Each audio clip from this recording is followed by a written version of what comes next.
Welcome to the Ottawa International Writers Festival. Our 2020 virtual season is broadcasting from the unceded and unsurrendered territory of the Algonquin Anishinaabe.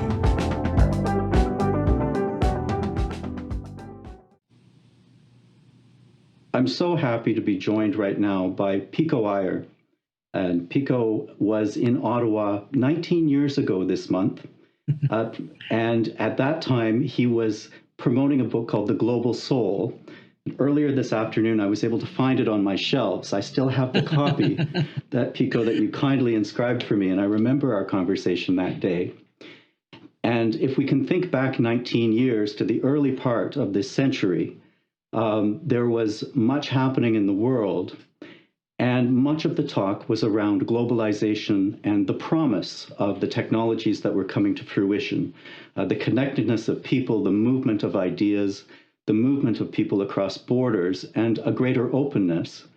And last year, you were also scheduled to be with us in Ottawa, but owing to, I believe, to climate change, frankly, that there was fog on the ground and your plane was not able to land. You're joining us this year.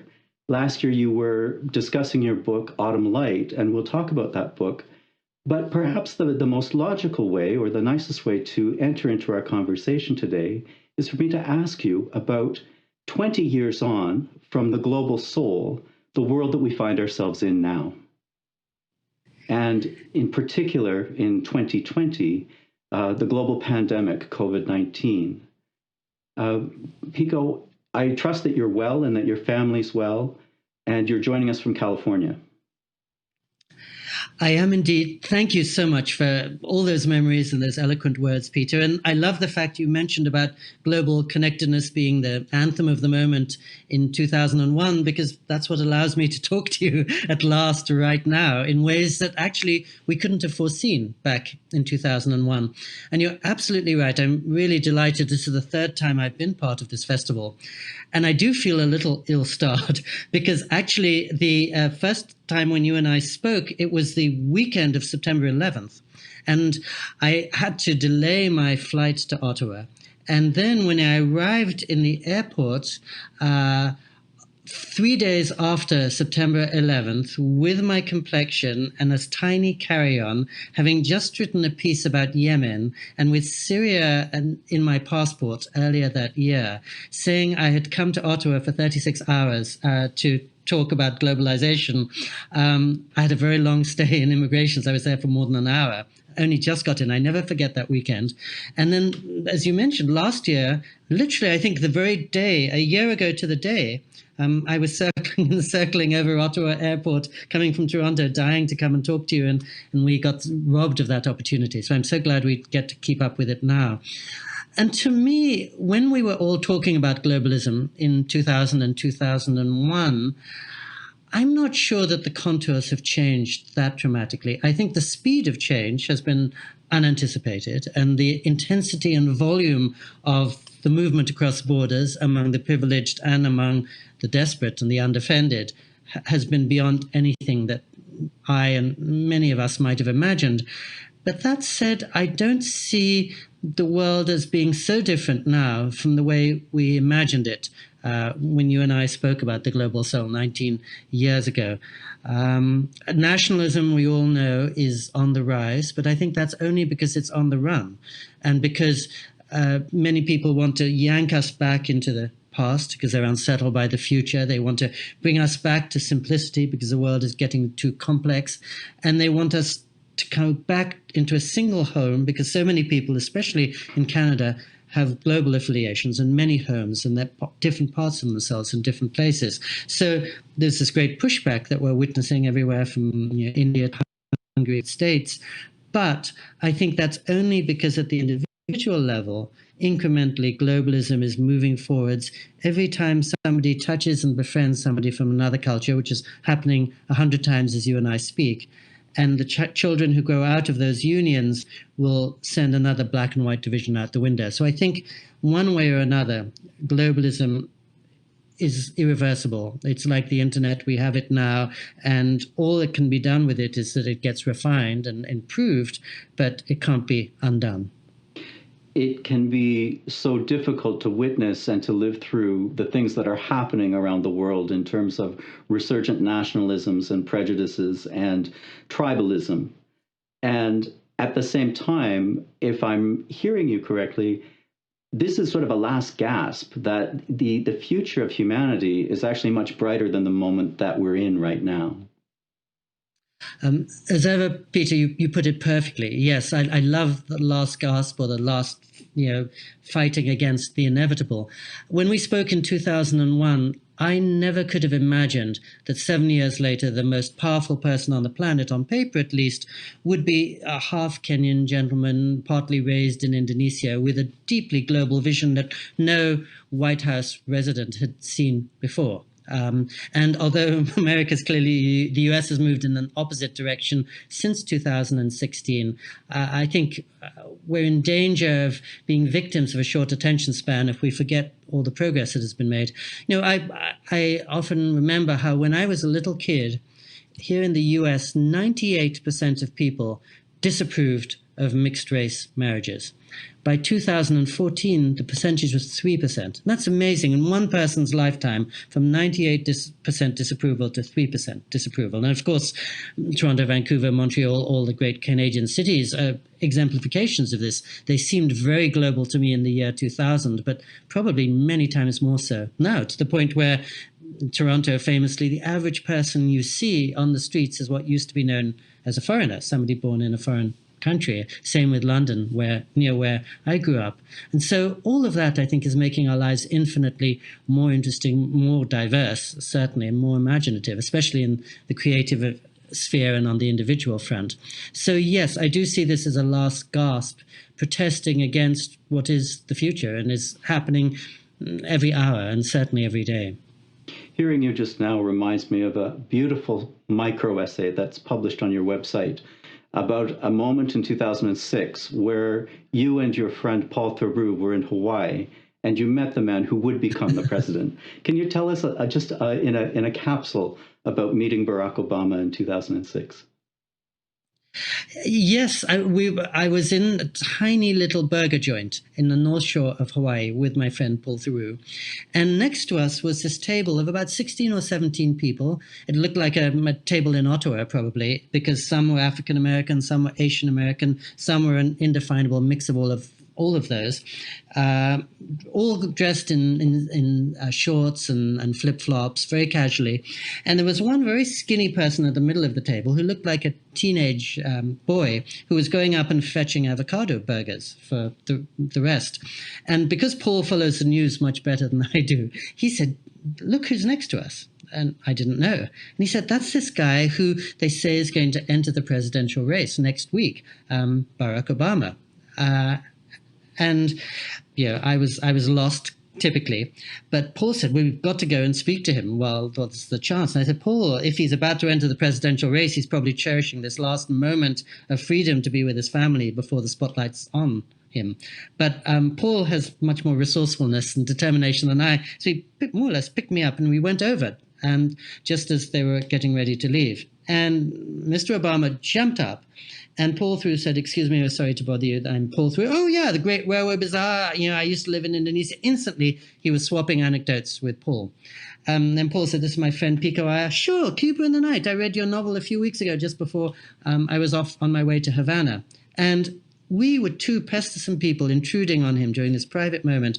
He sprang to his feet and engaged us in the most sparkling literary conversation either of us could remember having. And Paul said to me at the end of it, "I've lived in Hawaii 19 years and I've only ever met one person who's read my books before. And here this man knows them as well as I do."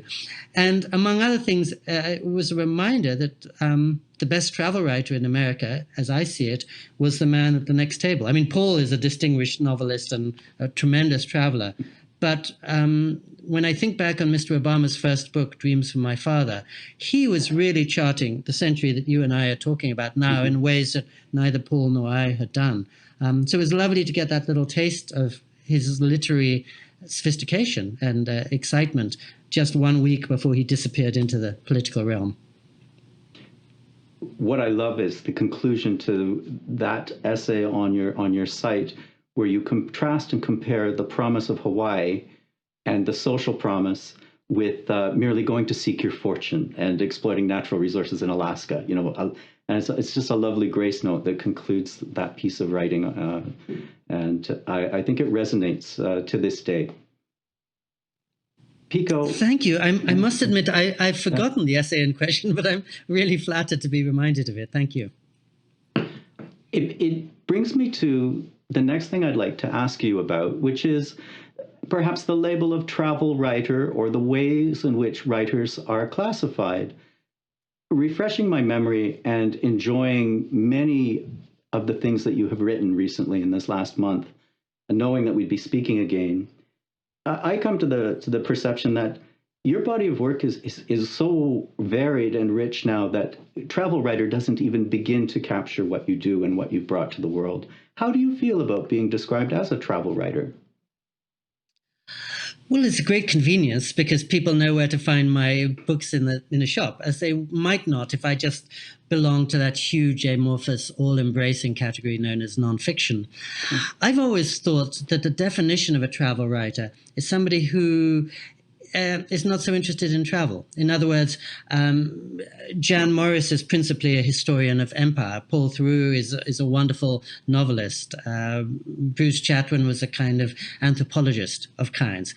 And really, many of the books that are in the travel section are only there because travel is being used as a means to sort out some deep inner question. V.S. Naipaul was always trying to balance the colonizer and the colonized within himself. Richard Kapuscinski was sending coded messages home by going to other countries of oppression or constraint. So I've always been interested in the crisscrossing of cultures, and I think that's probably been my central theme since the beginning. And of course, one sees that as a traveler, but travel is just a means to investigating this much more fundamental shift in my lifetime, for which Canada really sits at the epicenter. Canada has been transformed, as I see it, in the last 45 years by being open to the world, by being remade by all the people from every corner of the world flooding into your borders. The US has been a little slower, but it's moving in that direction.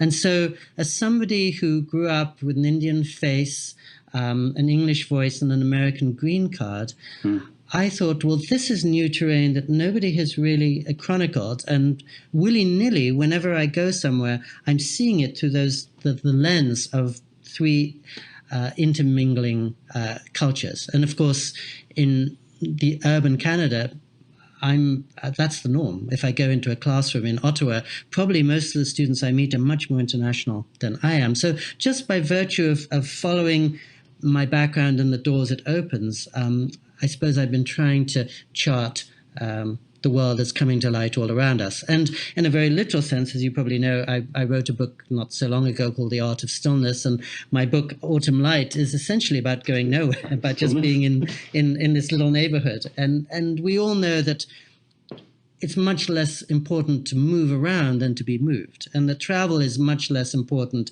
than transport or transformation or transcendence. And those are the things I've always been concerned with. The physical travel just being a spur, perhaps, to getting really shifted within. I'm so pleased that you mentioned The Art of Stillness. For those who don't know it, it's a very brief book that's based on a TED Talk, on a public lecture that you were invited to give. It's been produced beautifully into a small hardcover that is still in print and still easily available. And I read it earlier this week. And for me, it was the perfect thing to read in a year where so many people have been locked down and unable to move. And there's a meditative quality in this essay, in this talk, about the value of movement, but also the value of finding stillness within movement. I'd love it if you could share with us and revisit the idea for that talk, and perhaps how that's informed how you've come to view travel at this point in your career. Yes, I think one can only be moved when one's sitting still. And even if you're traveling to Iceland or Petra in order to be taken out of your expectations and your notions by something wondrous, to process that and fully to be emotionally affected, I think one's sitting in silence on the treeless slopes of Iceland, or before the pyramids in Egypt, or wherever it might be. And, every so-called travel writer's dirty secret is that for every 10-day trip you take, you're spending 10 weeks or 10 months back at your desk trying to make sense of it and turning it into words. And so actually, a reader who doesn't know so much about my life might think, oh, all this guy ever does is jump onto planes and travel across the world. And ever since I was a little kid, the travel has just been maybe 5% of my life. And the 95% has been sitting at my desk in extreme stillness in our rented 2-room apartment in Japan, where we have no car, barely any internet, no media, and recreating those physical trips emotionally, imaginatively, and in other ways. I should say, just small correction to what you said. This was actually a book on which a TED Talk was based. So interestingly, the people who organize TED Talks and hold their annual conference in Vancouver went into publishing a few years ago, and this was the second book they published. And their very clever idea was that, as you say, they could make these very small, beautifully packaged books, the literary equivalent of a TED Talk that could be read at one sitting, maybe 1 hour. And then once the book was complete, they could also record a TED Talk that would send it out into the world in distilled form. The hope there being that a 14-minute talk would induce an innocent viewer to want to spend a whole hour reading the fuller version that's in the book. But I've spent 29 years regularly living in a Catholic monastery here in California.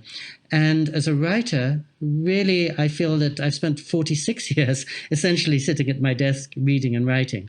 And so it was a very clever idea of an editor at TED Books to say, well, sometimes people think of you as a traveler, but really you're probably spending all your life sitting in one place, and why don't you write about that? And I think they intuited wonderfully, not the virus moment that you were mentioning, but the fact that we're all in a state of overload and we're overwhelmed by so much coming in on us, and that there's some almost unarticulated longing in almost everybody I know for slowness, for stillness, and for space. And the more the world accelerates, the more some part of us wants to unplug just to collect ourselves and to make sense of it.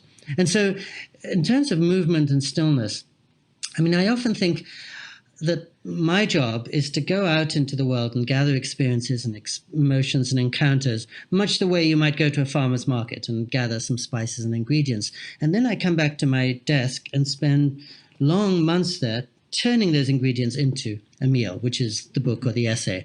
But that's really the gathering of the information is the least important part. And it's what you do with it and how you convert experience into meaning. It's really a writer's job.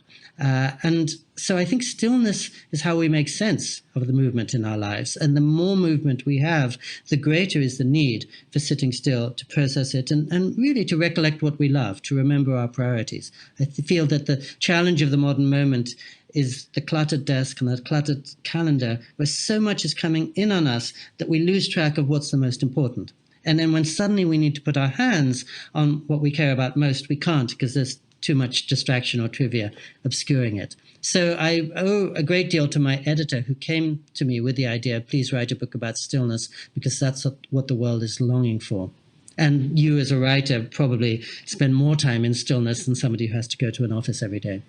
I just find that it's such a lovely complement to your longer works. And in many ways, it's a lovely entry point into the longer memoirs and reportage that you've produced. And it's absolutely compelling as a moment of reflection, because as is mentioned in the book, there's more information being gathered in terms of raw data every day, more information in the world that we would encounter in a day than Shakespeare would have encountered in his lifetime. And these are really powerful concepts and notions to appreciate. Last year... Thank you. Yes. Sorry, we have a bit of a... Please continue. No, I just wanted to say last year you were traveling as you normally do, a very busy international itinerary. And at that point, you had 2 books. One was a short book about Japan, and the other a longer book, also with a strong element of Japanese culture and your life experience in Japan called Autumn Light. And I think Autumn Light is among my most favorite of your works. And I think it's a beautiful, mature book. And I welcome it if you can tell us about Autumn Light and about your family in Japan as a way into talking about your travels and the places where you live. Thank you for such generous words, Peter. Anyone who has been to Japan in November knows that the skies are brilliantly blue.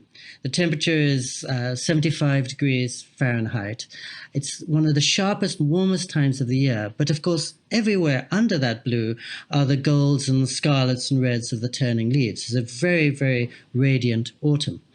And so you feel this extraordinary exhilaration and you feel the wistfulness of things falling away at exactly the same moment. And they often say in Japan, a Buddhist kind of notion, that life is about joyful participation in a world of sorrows. That from the Buddhist way of thinking, every life ends in death, every birth ends in a death, every meeting ends in a separation, that nothing lasts forever. But it's the fact that nothing lasts forever that means that everything matters. And of course, autumns are beautiful in New England and in Canada too, but there's something about the intensity of the mingling of these cloudless, exalting skies and the signs of everything falling away and the days shortening and the night coming on and the end of things coming on. That's very, very moving. So I always try to be in Japan during that season. And a few years ago, during that season, my father-in-law had just passed away. And so, as with any loss, the question was, how do we balance the grief that we always feel and ought to feel with the hope that is the best way of honoring the people that we've lost? And my sense is that when people in the US and probably in Canada hear of Japan, we hear about everything that's zany and foreign and westernized, robots performing marriages and people hiring granddaughters because they no longer have real granddaughters who want to look in on them, and the sort of accelerated techno services of urban Japan. And having lived in Japan for 33 years, in Autumn Light, I wanted to remind the reader how at the emotional human level, of course, it's like anywhere else. And people are dealing with suffering and loss, but with a wisdom that's gathered over 1,400 years of dealing with warfare and tsunami and wildfire in Japan. So I think of Japan, I love the way that you use the word mature, because to me, Japan is a very mature culture when it comes to thinking about impermanence. And impermanence is, of course, a universal human phenomenon, but in Japan, it's almost the religion of the country. And every November, all my neighbors will put on their Sunday best and they'll flood into the temple gardens and parks to honor and to witness the autumn, I think much as people in Canada might go to church. In other words, to be joined in a congregation, to be humbled, to be reminded of forces much larger than we are. So to write about the seasons in Japan, and especially the season of autumn, which so exquisitely blends realism and hope, is really to write about, as I see it, the secret heart of Japan. And when I first arrived in Japan, I was just 30 years old, and of course I was intoxicated by the cherry blossoms and the excitement of the spring there. Now, 30 years later, for personal reasons, but also because I feel I understand Japan a little bit better, I see that the autumn is the real heart of Japan, partly because it's a heart that all of us share. Everybody listening to this conversation knows what it is to lose somebody, and knows that when you've lost somebody, either through death or through a breakup, in some ways they live more inside you than when they were in the same room. They possess you. They're all around all the time. And the way in which absence can be such a powerful kind of presence was something that haunted me and that I wanted to try to do justice to in this book. In your writing about the people in your life in Japan, about friends and neighbors and people you see socially, there is such a grace and such a tact. And what emerges for the reader is that essential reticence and politeness of Japanese society and culture, which persists and endures to this day. And one of the most poignant things that you posit in the book, and it takes a while to get there, is a sense of what it costs people to live behind a gracious mask, and the rich interior lives that people are reluctant to give full expression to sometimes. Is that a fair characterization of some of the... It's a wonderfully articulate and fair characterization. And I'm so touched by what you said at the beginning, because of course I was working really, really hard in this book, not just to describe or evoke Japan, but to write from a Japanese self, as you said, to embody the qualities I find in that culture, which have a lot to do with reticence and tact. And if I'd written a book on Cuba, as I did many years ago, of course, it would have been exactly the opposite, very exuberant and gregarious and out in the streets.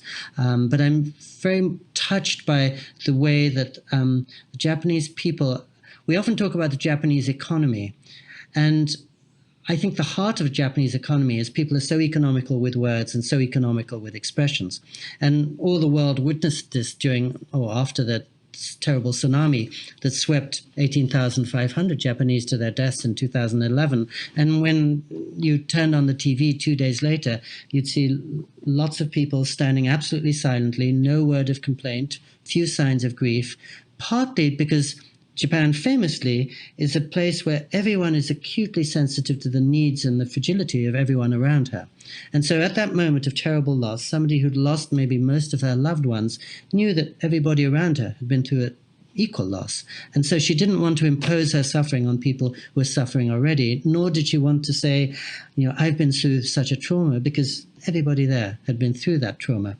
And I think many of us are humbled by that sense of thoughtfulness and discretion that are two of the sovereign qualities of Japan. So, yes, I think your description is a lovely one. In terms of the cost, my book is in part about how when my Japanese wife decided to divorce her first husband and later to marry me, her brother rather mysteriously cut off the entire family, not just her, but their parents as well. And he had studied Jungian psychology, first in the US and then in Switzerland for many years. And so that part of the book is a little bit about how if you bring a Western psychoanalytical mind to a very reticent culture that has traditionally tried to work through its problems without saying anything at all, that's a kind of culture clash, perhaps.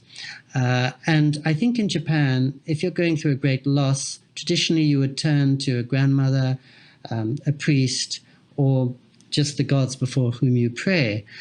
But you wouldn't intellectualize it. It's a very unanalytical culture, in my experience. And so I said earlier that although I don't think of myself as a travel writer, my life is always about crisscrossing of cultures and the gap between cultures and the interplay between them. So one aspect of this book is about whether Jung translates to Buddhism or not, and whether, in fact, my brother-in-law, by getting this wonderful education in a brilliant thinker who's one of my heroes, exiled himself from Japan. He still lives in Japan there, but maybe bringing the Jungian way to an ancient culture that does things in different ways is a little like trying to eat noodles with a knife and fork. Very, very difficult. Such a powerful need whenever there is a rupture in a relationship, in a family, when communication breaks down, for the party that feels that they've been abandoned to have resolution, to know why, or to have as we would say in sort of Western speak, closure. And in Autumn Light, there is a sense of some closure, and yet a sense that there are sometimes not storybook or happy endings, that people are people and have their own destinies or their own ways of being in the world. Thank you. Again, beautifully said. And also, life keeps going on. It's the seasons. And of course, the seasons create a very cyclical sense of time in Japan, as opposed to the more linear one one might have here in California, or especially in Silicon Valley. So in that sense, as you say beautifully, there were no endings. The end of autumn only means the beginning of winter, and you're one step closer to the next autumn. And I worked so very hard in this book, as you said wonderfully, to avoid resolutions. When I first arrived in Japan 33 years ago, I wrote a book after my first year there called The Lady and the Monk. And that book was almost about exactly the theme you pinpointed now, whether I believe in the Hollywood ending or the Japanese ending. The Japanese ending is usually inconclusive, as you said, and wistful, and the Hollywood ending is usually the heroic kiss at the end. And I think the longer I've lived in Japan, the more I'm suspicious of the notion of endings, or therefore even of beginnings. And I see life much more as a river than as an arrow, you could say, aimed at a target. So it was a very conscious thing to try to avoid a sense of closure. And only recently I was thinking it was interesting that this book begins with a death explicitly, but it ends with the person who's died actually alive and scanning the world. I will also say that in real life, because I completed this book 2 years ago, there have been certain happy semi-resolutions, that the missing brother, who's a figure in the book, and appeared in real life after I published the book, and there was a small rapprochement with his sister, my wife. But I think when I wrote this book, one of my models was the great Japanese film director of the 1950s in particular, Yasujiro Ozu, who made Tokyo Story and Late Spring, many films that film lovers know.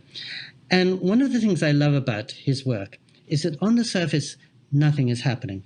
There's a father sitting at his low table saying, is that so?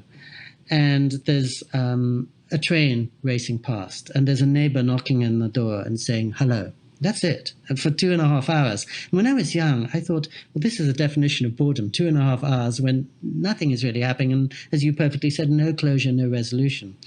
But as you get into the rhythm of this film, and I would say of Japan, you notice that the father saying, is that so, means that he hasn't realized that his daughter is sacrificing her life and her chance to enjoy a marriage of her own by looking after him. And the train whooshing past is actually taking his son to a city where he'll never see the sun again. And the neighbor knocking on the door and saying good morning is trying to wake this father up and say, by the way, don't you realize that you're squandering your daughter's life? So everything is happening. But on the surface, in that very Japanese way, the camera never moves, and people are not sound as if they're saying things of no import at all.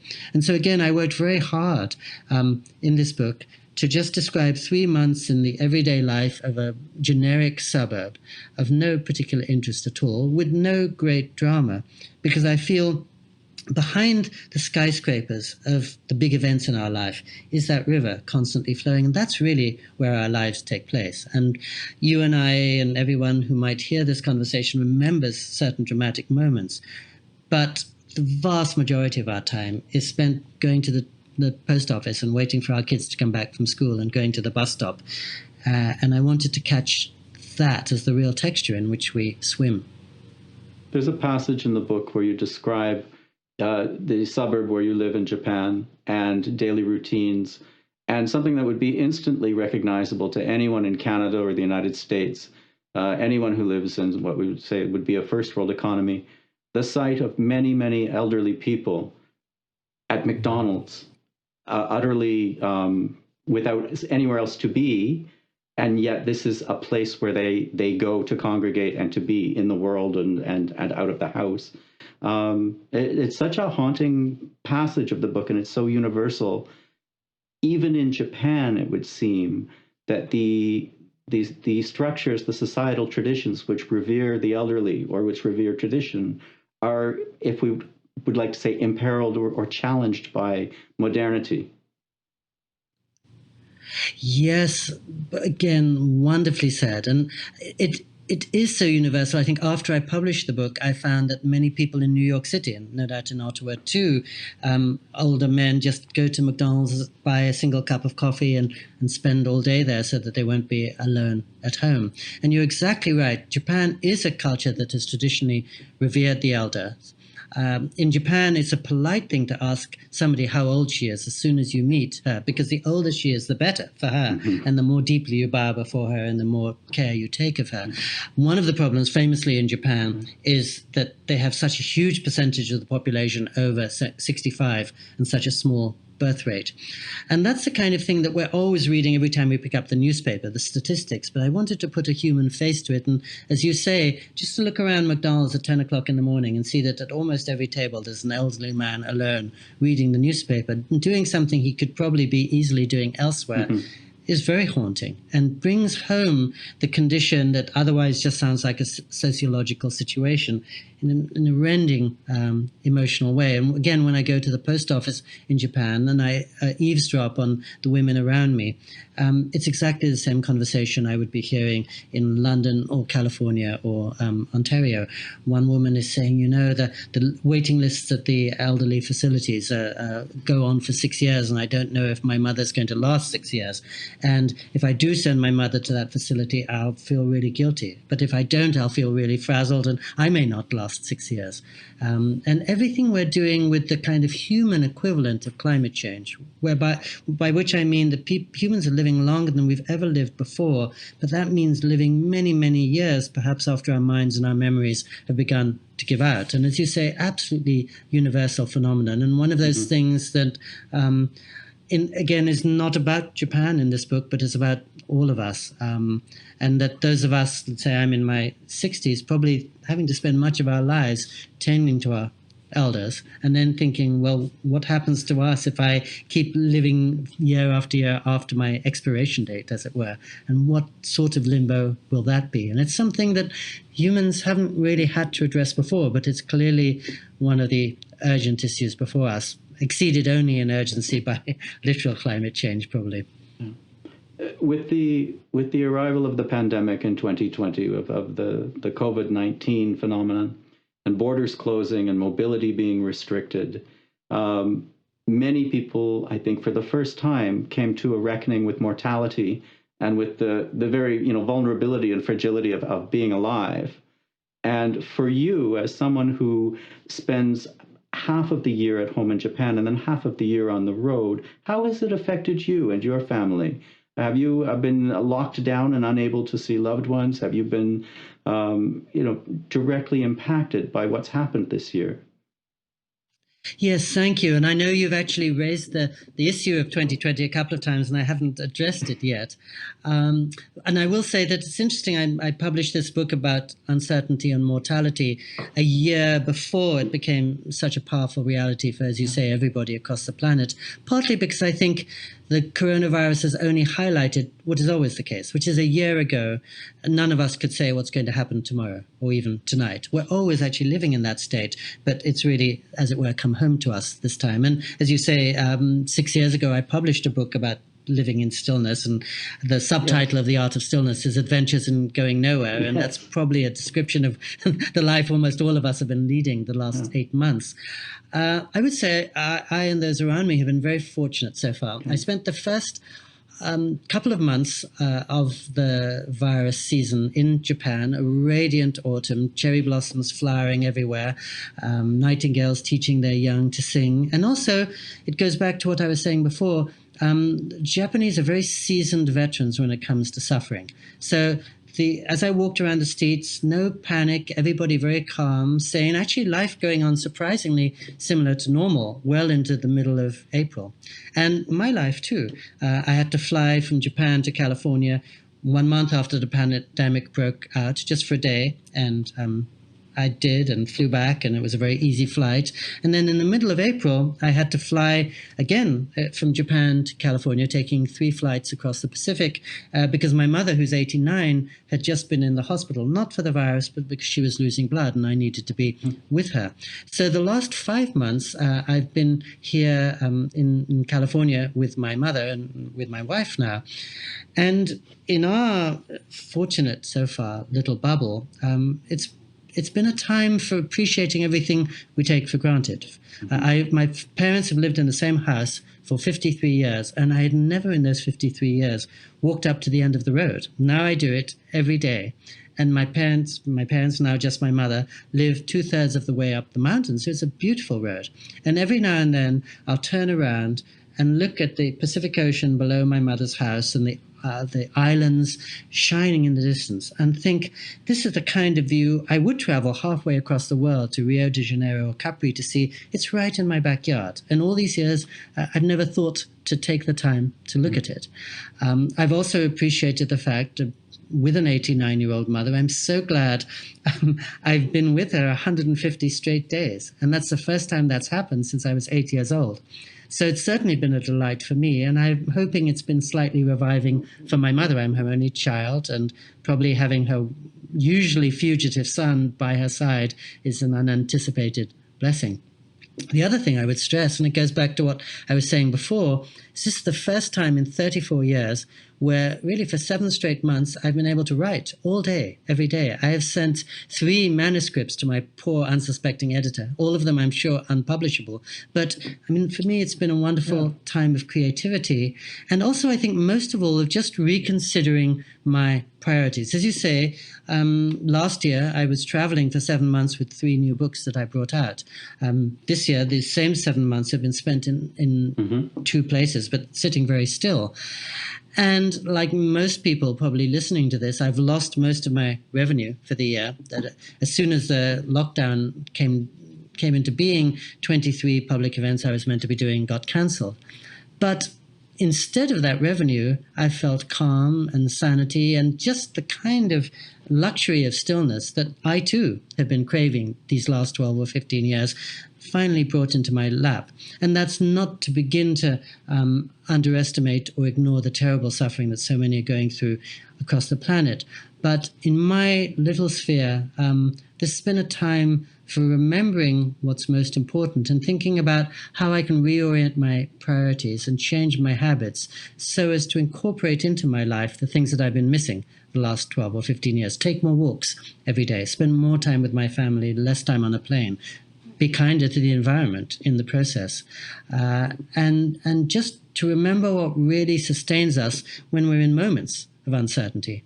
And I remember when I flew back across the Pacific to be with my mother in mid-April, I quickly saw my checkbook wasn't going to help her. My resume was no use to her. All the books I've written, hopeless, wouldn't begin to sustain her at all. The only thing that I would be able to give her in that moment, or to give myself, is whatever I've gathered inwardly, my inner savings account. And that would probably come only from being very quiet alone. So I've always felt that sitting in one place is an investment towards moments like this. And for me, at least, it's reminded me that we have much less control over the external world than we imagine. Always, not just during a period like this, but much more control over the internal world than we suspect. And therefore, that's one reason that really all my life I've brought a lot of emphasis to the internal world, because I think that's the only thing that sustains us at moments of difficulty. I think that's so characteristic of your writings, is a sense of appreciation and a sense of perception of valuing things and recognizing, perhaps if we would want to call them patterns or resonances that are easily obscured in the hubbub or the busyness of life, and that you have an ability to pull back and to reflect and perhaps to find a synthesis or an appreciation for things that are fleeting, to value them while you can value them.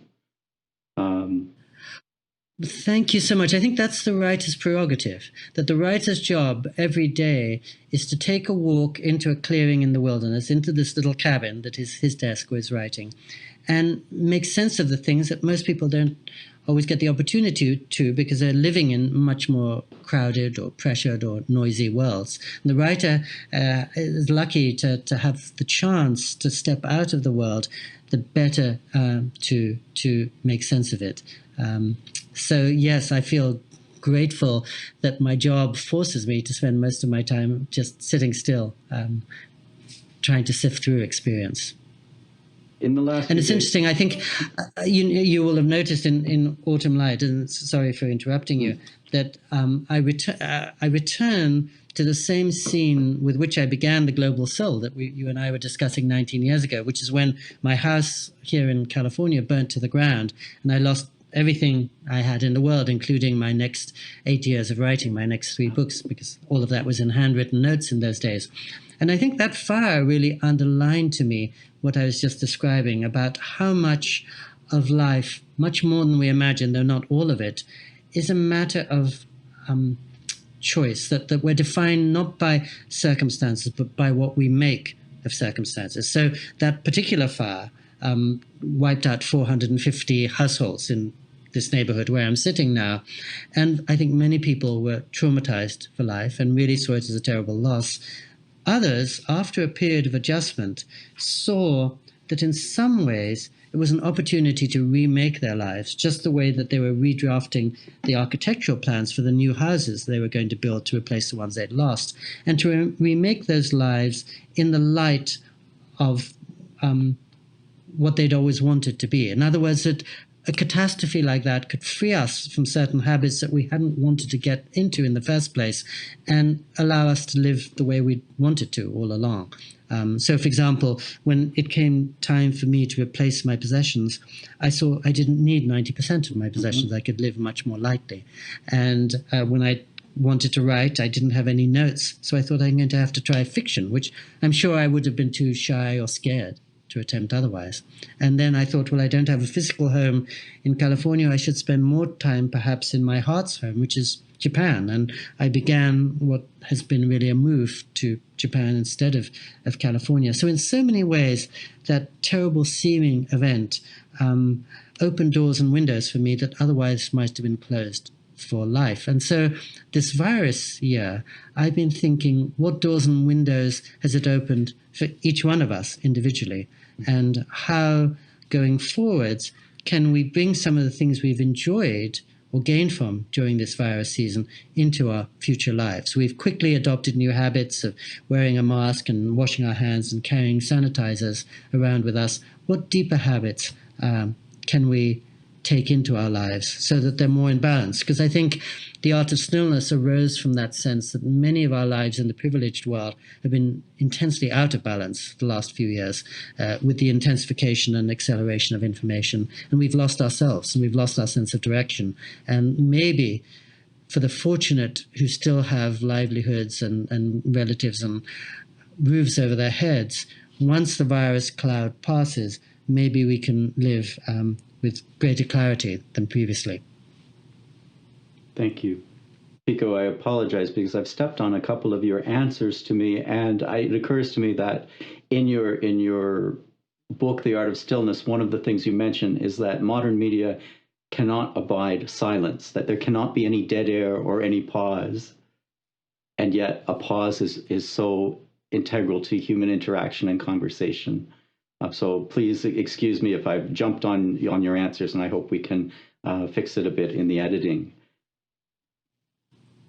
I didn't even notice that, but I love your invoking the pause. You know, I think of when you see a game of football, the only way they can proceed down the field is by huddling and by deciding what to do. And I think that's an example of how any piece of music doesn't have meaning without the rest between the notes. And that's one reason in the Autumn Light book, as you said, it's a relatively short book, but I had a lot of space in it because I feel it's the space between the words that often communicates more than the words themselves, just as you say, with indeed the pause. And I think one reason that I first moved to Japan in particular is that people are unusually good at listening there. Mm-hmm. They're not concerned with speaking so much as attending to everyone around them. And what they're listening for often is everything that's not being said. So I would say that Japan is the sort of spiritual home of the pause and of the silence. And that's one of the things that makes it a rather refining and liberating place in which to spend time, at least for me. A moment ago, we were speaking about the fires in California. And of course, this year there's unprecedented fire. But you lost your home and your possessions years ago to a fire. A few nights ago, I was reading your book, The Open Road, and it has one of the most beautiful openings of any of the books I've read in recent years, where you evoke the memory of being a boy and your father telling you stories and a photograph that you received from far away that was of the Dalai Lama. And that's a photograph that was lost in the fire. And yet the photograph lives on in your book. I mean, it will be something that people encounter and experience in their minds without ever having to see it. And you acknowledge in that book having had it in your hands and having cherished it and having taken it with you around the world and then having lost it. I think The Open Road is, of all of your books, incredibly special, and I think incredibly skillful. And if you would indulge me, can we have a moment to talk about that book? Well, I'm really so honored that you would take the time to read it and just spend so much time reading my work in preparation for this talk. So thank you for singling that book out. And you know, one of the to talk about the photo, that the interesting thing in retrospect was that was a photo that the Dalai Lama had sent to me when I was 3 years old, when he met my father the year after the Dalai Lama came into exile. So that was 1960. And as you say, it was a photo that I'd kept on my desk for 30 years in England. And then when we moved to California, and I was, of course, burnt along with everything else in the fire. But at that very moment was a wonderful illustration of really the Dalai Lama's philosophy, which is impermanence. You can't hold on to physical things. But if you hold on to the values they speak for and the meanings of them, those last as long as I last. And so the photo at some level isn't important. It's a symbol of something much deeper. And that, one hopes, didn't get lost in the fire. So just in that little episode, I got an illustration of the philosophy that the Dalai Lama has so powerfully carried across the globe. Do you continue to receive responses from readers to that book in particular? Occasionally, I'm really touched when somebody mentions it, as you do, and I would agree that it's one of those books. It's one of the only books I've written to which I wouldn't change a word 12 years on, that I made it just about the way I hoped to make it. Interestingly, I've spent much more time with the Dalai Lama since I wrote the book than before, so I certainly could update it, and I've written a lot about him subsequently.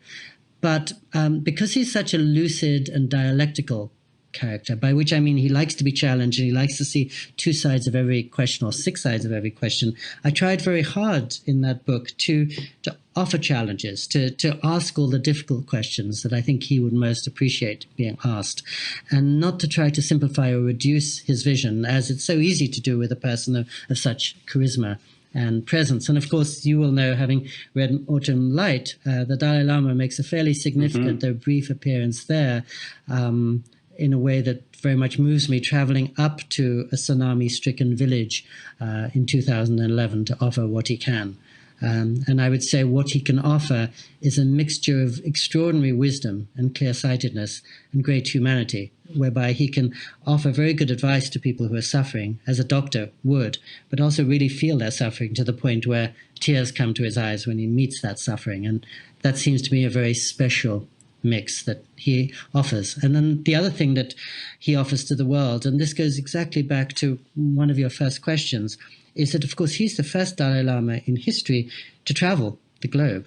He's the 14th Dalai Lama. The first 12 lived their whole lives in Tibet. The 13th made a couple of brief forays outside Tibet, but couldn't travel. And this Dalai Lama has realized, in a much richer way than I realized, that he had the chance to visit everywhere and learn from everywhere. So it's an extraordinary thing to have the most powerful or the most visible Buddhist in the world consult rabbis for how do you construct a culture in exile. He's delivered lectures on the Gospels to groups of Christians. He's lived most of his life in a predominantly Hindu country. He's called himself a defender of Islam, and his great joy is talking with scientists who often will tell him proudly they have no religion at all. And he's seen the opportunity for when cultures cross, each gets to learn from the other. And it's also fascinating that on the basis of what he's seen through his front seat view on world affairs for 80 years now, he produces a book called Beyond Religion. And I'm always interested in the way that when the Dalai Lama comes to Canada, he tells people, please don't become Buddhists. Stay within your own traditions where your roots are deepest, and don't just grab onto a foreign religion, which is very hard to understand. You can learn from talking to Buddhists, and Buddhists can surely learn from talking to you, but honor your own tradition. So he's very wise about the limits of crossing cultures and how easily we will seize upon exactly the wrong or the most easily misunderstood aspects of another culture. So you'll remember that the subtitle of that book is The Global Journey of the 14th Dalai Lama. And in some ways it was a sequel to The Global Soul. And my way of thinking, how does one individual of unusual clarity and dignity deal with the global situation and turn it into possibility rather than just the chaos that it sometimes is when you're at a crowded airport?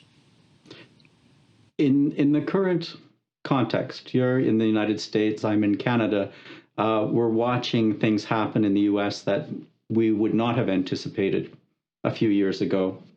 And one of the most troubling things that I think we're experiencing is a collapse in discourse and a collapse in the ability for everyone to agree on what is real and what is true. Objective reality seems to be dissolving, and the factions are becoming more entrenched. How do you feel about the months ahead and about where we are going? Really, once again, you've taken the words out of my mouth when you say collapse of discourse. Just last night, I was talking to a friend, an English friend who's lived in the US for 50 years, and I said, did you ever think that discourse would deteriorate to the extent it has here in the US? I mean, the last chapter of my first book, Video Night in Kathmandu, which came out 32 years ago, so that was 1988, I said, well, the American century is over and the Pacific century has already begun, and Asia is really the center of the future tense, which used to, 2 generations prior to that, belonged to the US.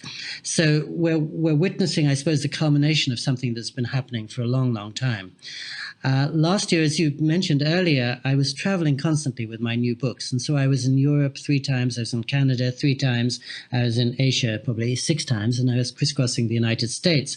And I remember saying to my wife, towards the end of that year, my goodness, the US is probably 15 years behind Europe in terms of infrastructure and even technology and just day-to-day life, 15 or 20 years behind Canada, and 25 years behind Asia, as I saw it then.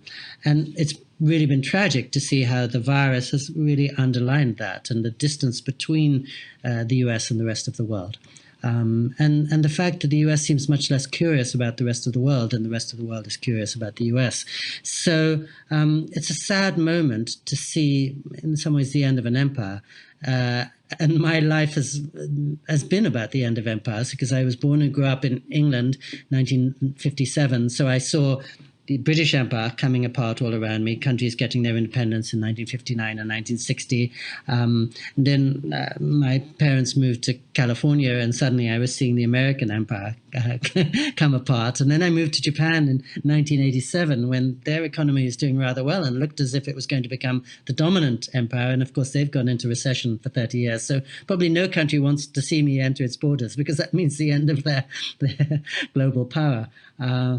But I'm glad that if there are other places that can take over the leadership of the US. And as you know, I'm quite notorious, especially in Canada, for being a great booster of Canada. And that's partly what the Global Soul was about and what brought me to Ottawa in 2001. Just the fact that Canada, with somewhat similar circumstances, so of course, much smaller population, much less pressure on it, but has seized the global moment ever since, I think, Pierre Trudeau in the early 1970s, and realized we're entering a global neighborhood. So let's learn about the rest of the world, let's embrace the rest of the world, and let's think about a new way of constructing a society, which I think Canada has done with extraordinary success. And here in the US, 70% of my neighbors don't have a passport, which is a way of saying we don't want to learn about the rest of the world. And we have plenty here. And whenever they say we've got plenty of natural wonders here, why would we want to leave the US? I always say, well, Canada's got the same plenty of natural wonders, but most of the Canadians I know are bilingual and are very excited to travel elsewhere. So I think Canada has put us to shame in many ways, and now, like other places, is reaping the fruits of that farsightedness. Whenever I'm in somewhere very interesting, let's say I'm in Yemen or Laos, and I hear an American accent, my first question is always, excuse me, are you from Toronto, Ottawa, Montreal, or Vancouver? I just assume that they're Canadians, because I think that appetite for the larger world is still so much stronger than Canada. And not to go, everyone, most of the people listening to our conversation, probably Canadians, and know acutely some of the things that are imperfect in your society and not going well. But I visited Canada before this year, every year for the last 25 years. And I would say, though Japan is the country I love most, Canada is the society I admire most. And it's sometimes perhaps more visible to somebody from outside Canada, who travels a lot to Hong Kong and Dubai and Singapore and Britain and the US and France, and looks at these other multicultures and thinks that maybe Canada, in its modest self-deprecating way, is doing a better job of bringing cultures together than anywhere I can think of. I was always so moved when you spoke and wrote about what it was like to be with your publisher in Toronto, and how cosmopolitan and open Toronto was 20 years ago, how welcoming. Are you still with the same publishing house, with the same publisher in Canada? I am, and that's one of the things that brings me to Canada on a regular basis. And I will confess that yesterday, in fact, my wife and I were taking a walk along the beach and saying that Toronto, which I so loved, especially 20 years ago, seems to be getting harder and brasher and more accelerated than it was. And we were wondering if it will lose a little of the charm that it once exerted on me. And of course, most Canadians have cities that they love much more than Toronto. I think Toronto is a big bad wolf for some Canadians, and they prefer much smaller cities. But certainly, I've noticed a lot of changes in Toronto and Vancouver, and a certain human scale that I deeply appreciated in the 1990s is a little less apparent now than it was then. But I do feel, in spite of whatever happens, that Canada very self-consciously and thoughtfully laid foundations for this global culture and for global literature. Canada has really addressed that since 1970s, probably, that put it far ahead of, for example, Australia or even New Zealand, which on the surface have certain things in common with it. So as a writer, of course, I love coming to Canada, partly because your government's always been very kind to writers, but also because it's such a great place for writers' festivals, for readers, and for bookshops. And I must say that I just cut you off again for about the 6th time. You were so gracious to apologize for stepping on my answers, but I think it's been much more a case of me babbling on and stepping on your very delicate questions. No, it's absolutely a joy, and it's such a privilege to spend time with you, even by video link. I so wish that you could be with us in Ottawa in person, and that at this time in our history we could have live events. But it's a pleasure that we can continue and carry on in this way and still connect. And I so hope that when your next books are published and when they appear, that the world is in a place where it is safe and possible to travel again, and that you will make your way back to Canada and see the people in Ottawa who enjoy your work and have, I am sure, many questions, many better than mine, for you that await you down the road. Thank you so much, Peter. I'm really counting on it. I actually did a piece for the Globe and Mail a few months ago saying I'm pretty optimistic about travel soon bringing us all together again the way it always has done, and I don't want us to write premature obituaries to it. The final thing I'll say, and this sounds horrible or obsequious or shameless or something, but the reason I first fell in love with Canada in the 1990s was I was bringing out a lot of books then, and I would go on book tour across North America.